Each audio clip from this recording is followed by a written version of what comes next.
شماتون بخیر باشد بینندگان عزیز. برنامه اخباری آزادی را در پخش مستقیم پیشنهاد شما میکنیم. امروز 10 نوامبر است و نخست نظر کوتاه خواهیم داشت به سرخط چندی از موضوعهای مطرح شونده. سیل به دهها خوجگی نویه 5 زیان رساند. کمیته حالتهای فوق‌العاده از خطر بالا رفتن سطح آبی دریاها در تاجیکستان هشدار می‌دهد. پختکاران در سراسر آسیای مرکزی شکایت دارند که پرورش طلای سفید به آنها فایده نمی‌آورد. 500 سوم 1000 سوم فایده میمونه، همه فایده نمیموند. پوگیز دیقون مینوسند آغازی. و در عرفه بازگشت به وطن مهاجر مهنتی به همتایانش مشورت می‌دهد که فرهنگ کاری بریتانیا را در وطنهایشان جاری کنند. وقتی به وطن برمیگردید آنجا هم به همین شیوه انگور پروری کنید و حاصل گیرید. روز 9 نوامبر سیل در نویه 5 ولایت ختلان به چندین خانه و حولی و انشاءات اجتماعی ضرر رساند. به اطلاع رسمی در جمعیت نمونه نویه 5 6 خانه و زیاده از 70 حولی زیان دیده است. کمیته حالتهای فوق‌العاده میگوید سیل در جمعیت به نام کبود سیف الدینов به 21 قطعه نزیه‌آولگی و 3 انشاءات اجتماعی آسیب رساند. به قول منبع در نتیجه بالا رفتن سطح آب در جمعیت آزادگان تا خانه 12 بنای استقامتی ساکنان زیر آب ماند. پلیس زیان رسیده هنوز حساب نشده است. آژانس هواشناسی تاجیکستان هشدار می‌دهد که آمدن سیل و بالاروی سطح آبی کل دریاها، فرآمدن یرچ و ریزش سنگ 10 نوامبر نیز ادامه خواهد کرد. بنابراین از ساکنان خواسته شده است که در این روزها به نزدیکی آب انبارها شکار و چرانیدن چروان نروند. در تاجیکستان 10 نوامبر همچون روزی میلیسیا جشن گرفته می شود. طول سالهای استقلال میلیسیای تاجیک آبرو و حیثیت بحث برانگیزی کسب کرده است.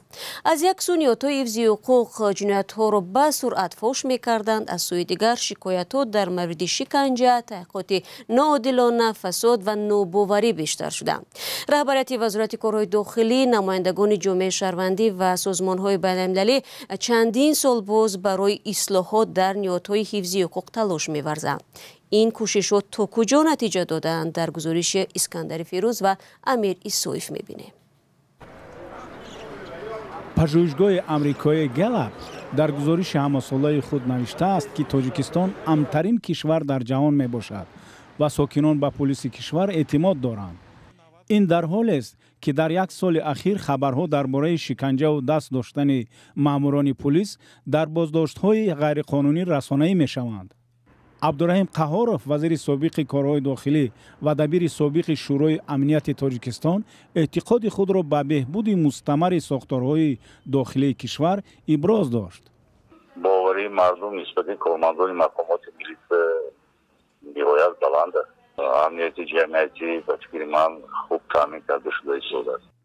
گنرال بازنشسته طاهر نورماتов سردار سابق ستاد وزارت کارهای داخلی تاجیکستان برخی کاستی‌ها را تصدیق کرد، اما تاکید نمود که امنیت ساکنان تاجیکستان در سالهای اخیر به طور خوب تامین کرده شده است. отдельных случаях эти моменты тоже есть. Одних никто не скрывает. در برخی موردها کمبودی‌ها نیز وجود دارند و کسی آنها را مخفی نگاه نمی‌دارد. با نوشته رسانه‌ها چند تن از کارمندان میلیسیا نیز برای قانونشکنی‌ها بازداشت شدند. از صحبت‌ها با همکاران سابقم آگاهی دارم که رهبریت وزارت کارهای داخلی در مورد دیرتر واکنش نشان دادن کارمندانش به شکایت ساکنان سختگیر است. باز هم میگویم در هر کار دستاوردها هم هست و هم کمبودی‌ها، ولی حالا در فعالیت وزارت کارهای داخلی پیشروی‌ها بیشتر است. Есть свои недостатки, их надо устранять. МВД не стояла на месте, она постоянно совершенствовалась. علی خان اکرامی یک افسر سابقه‌دار بخش سنجش‌های طبی سودی وزارت کارهای داخلی تاجیکستان هر ساله به کاهش مداوم آمار جنایت‌ها اشاره کرد. متاسفانه خدمات نقلیاتی زیاد شده است. مثلا انا مثال خدمات نقلیاتی مقبول زیادتر شده. خب در خب جنایت‌های هست، جنایت‌ها البته به جنایت نمیشه، جنایت‌هایی که مثلا شکل سبک و مثلا شکل میانه و دیگرش از جای دراده. متاسفانه میشد ولایت‌هایی که نسبت کارمندای مثلا میلیسیا مثلا پرونده جنایی آغاز میشن برای حد وکالت برآمدن هست جای دراده. خیلی البته میگم نسبت به سال‌های پیشین خیلی کم شده. این مشاهده‌ها علیرغم حوادث اخیر مانند مرگ عبدالقهار رازیقов ساکن شهر کولاب و قضیه لکت و لاتوکوب ساکن همدانی است. حقوقشناس شاکرجان حکیمов معتقد است که قانونگذاری زمینه‌های حقوقی برای پیشبرد فعالیت ساختارهای وزارت کارهای داخلی فراهم آورده است، ولی چند عامل از توسعه این امر جلوگیری می‌کند. تا زمانی که شکنجه، مناسبت‌های کرپسیونی برآمدن از حد وکالت خدمتی، درک و احساسی بدون نظارت جامعه شهروندی و واسطه اخبار عامه بودن وجود دارد، ثمره‌ناکی کار میلیسیا کمتر میشد. شاکرجان حکیمов افزود که استراتژی اصلاحات میلیسیا در سال 2013 تصویب شد و قرار بود در سال 2020 میلیسیا به پلیس عوض نام میکرد. هدف اصلاحات در بالا بردن سطح کارمندان حفظ حقوق، مبارزه با فساد در صف آنها، از بین بردن شکنجه و مناسبت بی‌رحمانه با بازداشت شده ها بود. ولی در آینده این اصلاحات وظیفه اساسی این نیرو را برای حفظ مردم روانه می سازد یا برای حفظ حاکمیت تبدیل می دهد روشن نیست.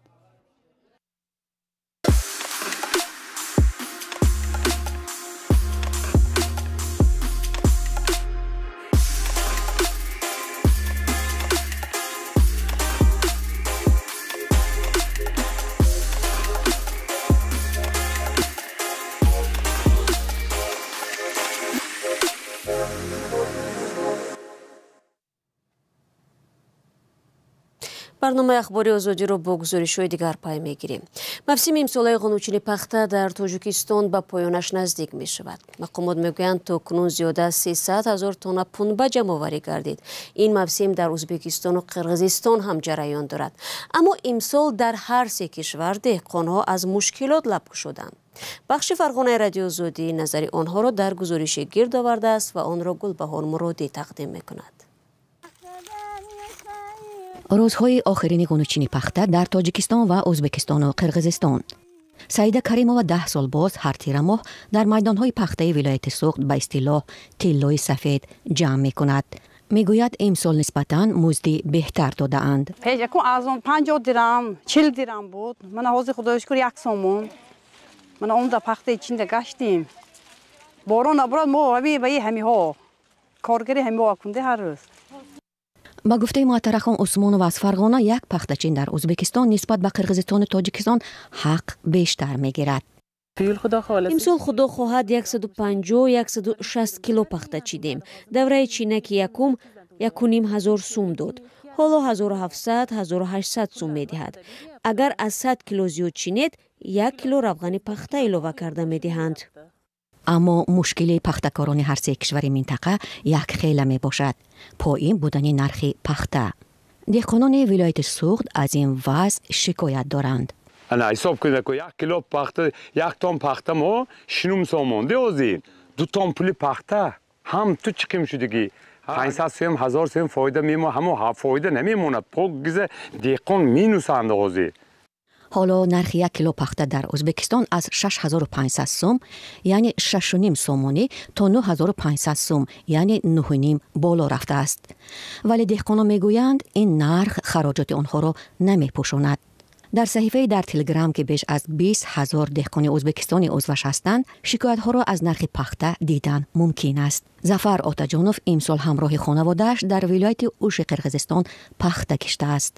میگوید نرخ پخته در قرقیزستان بسیار ارزان شد. هر کیلویش 65 سوم. نرخی که به باور او خوب نیست. سبب اون است که در بسیار منطقه های جهان خشکسالی بود. پخته نغز نبود، ولی به این نگاه نکرده طلبات به پخته کم است. خیلی کم. پخته یکی از محصولات اساسی صادرات تاجیکستان به شمار می رود، ولی دهقانها سالهای آخر کشت آن را کم کرده اند. یک روزنامه‌نگار تاجیک نخواست نام شود میگوید در تاجیکستان کشاورزان را دوباره مجبور میکنند که کمش در 50% زمینشان پخته کنند. عبدالحافظ محمودوف امسال زمین کرایه کرده پخته کشت، اما از بی‌آبی پخته‌اش نغز نروید. حاصل دهقانا نغز نشده، پخته بی‌آب ماند، آب نشد، نبرآمده. زمین استاد است به خال یخل جواب جرماکه کدیم ایم جرماکه شد نکی کم آبی ایم میشده وای سال کاشته بودیم مونده برا آب وای آب نشد نبرآمد ما اجازه نداد اول بای سونه نشدم بعد مجبور کارتون گفت یگان چیز به مثل تاجیکستان امسال دهقانان قرغیز نیز از نرسیدن آب رنج بردند. اما دشواری اساسی نرخ پست پخته بوده است که به گفته دهقانان تعیین آن در دست آنها نبوده بلکه در اختیار شرکت‌های داخلی برتریدار و نزدیک به منصبداران و شرکت‌های خریدار از بیرون هستند. برنامه را ادامه میدیم. برخورد بد با مهاجران در روسیه و وضع مالی در جهان تا یک سال اخیر اکثر زاده‌های آسیای مرکزی را وادار کرده است که سمت نوی مهاجرت کاری را کشف و جستجو کنند. در این میان 10 نفر توانستند با راه‌های مختلف برای کار به لندن بروند. لایه میگرانت مدیا در گزارشی از کار و زندگی یک مهاجر قرغیز در انگلیس قصه کرده است. میربگ محمد قاسم باور دارد که مهاجران می توانند تجربه در کشورهای خارج اندوخته خود را در وطن استفاده نمایند. گزارش را همکارم زرنگیزی نوروش را تقدیم میکند. این آخرین روز کاری من است. با همین کاری من در لندن به آخر میرسد. میربگ محمد قاسم 6 ماه باز در لندن کار و زندگی دارد. در آخرین روز کاریش خواست در نواره از تجربه کاری خود در بریتانیا نقل کند. این صبح لندن است. هنوز روشن نشده است ولی همه به کار میروند. در لندن مهاجر خیلی زیاد است. میربگ تا جای کارش در 20 دقیقه میرسد. میگوید در اینجا مردم بیشتر از مترو استفاده میبرند. در لندن در این 6 ماه من یگان ماشین لکسوس 570 یا لند کروزر 200 را ندیدم. فقط ماشین های کاری را میبینم. ببینید اکثر ماشین ها اساساً برای انتقال بار استفاده می شوند. یعنی در این کشور اقتصاد در حال حرکت و جوش و خروش است. میربگ ماه مای به لندن آمد. برای این سفر وی تقریباً $1400 صرف کرده است. در 3 ماه این مبلغ را کار کرد. اول در یک فرما کار میکرد ولی اختصار شد و پس از 4 روز در جای دیگر به کار سر کرد. روز کاری ساعت 7:30 سر می شود. حالا من باید دروازه های 3 باغ نه چندان کلان را باز کنم. من همه دروازه را گشودم. اکنون به کارگاه وارد می شوم، لباسم را عوض می کنم، بعضی اسباب ها را گرفته اینجا را تازه می کنم. مهاجر قرغیز میگوید کار در باغ به فرق از فرما آسان‌تر است. به میربگ برای هر ساعت کاریش پول میدهند. بعضا از همکاران محلیش معاش بیشتر میگیرد. اینجا معاش را وابسته به آن میدن که تو چند ساعت و چی کار میکنی. مهم نیست که از کجا آمدی و ملت و مذهب و زبانت چی است، اما البته باید زبان را دانی. میربگ در وطن خود در بانک کار میکرد. کارمندی فعال بود و حتی تلاش داشت به سیاست رو بیارد. اکنون میتوانم به کارهای جمعیتی مشغول شوم. به سیاست کار نمیگیرم. اگر توانم که نگاه 3-4 نفر را به سمت درست تغییر دهم، این برایم موافقت کلان است. وی میخواهد مهاجران تجربه‌ای در کشورهای خارج به دست آوردهشان را در وطن خود به کار برند. فرض کردیم شما در یک کارخانه به انگور پروری مشغول بودید. وقتی به وطن برمیگردید آنجا هم به همین شیوه انگور پروری کنید و حاصل گیرید. میربگ به قرغیزستان برمیگردد. امید دارد که برایش امکان دست میدهد دوباره به لندن سفر کند. به خبر دیگر، یک قطار رسانه‌های قزاقستان شام 9 نوامبر از بازداشت وزیر پیشین اقتصادی این کشور قواندیق بیشیمبویف نوشتند. بنا به خبرها بیشیمبویف در لطوکوب همسرش که بر اثر برداشتن جراحات وزنی جان داده است متهم می‌شود. رسانه تنگری نیوز با استناد به وزارت امور داخلی قزاقستان خبر داده است که شام 9 نوامبر در یکی از طرفخانه‌های شهر استانا میان مشتریان جنجال سر زده، در نتیجه آن یک زن جان باخته است. بینندگان عزیز، نشر نوبتی برنامه اخبار آزادی را در همین ثانیه‌ها به پایان می‌رسانیم. تشکر که تو این دقیقه ما را تماشا کردید. خبرهای از این بیشتر چون همیشه میتوانید از سامانه رادیوی آزادی و صفحه‌های ما در شبکه‌های اجتماعی پیدا کنید. برای شما در 2 روز آینده استراحت خوب می‌خواهیم. خود را احتیاط کنید و خدا نگهدار.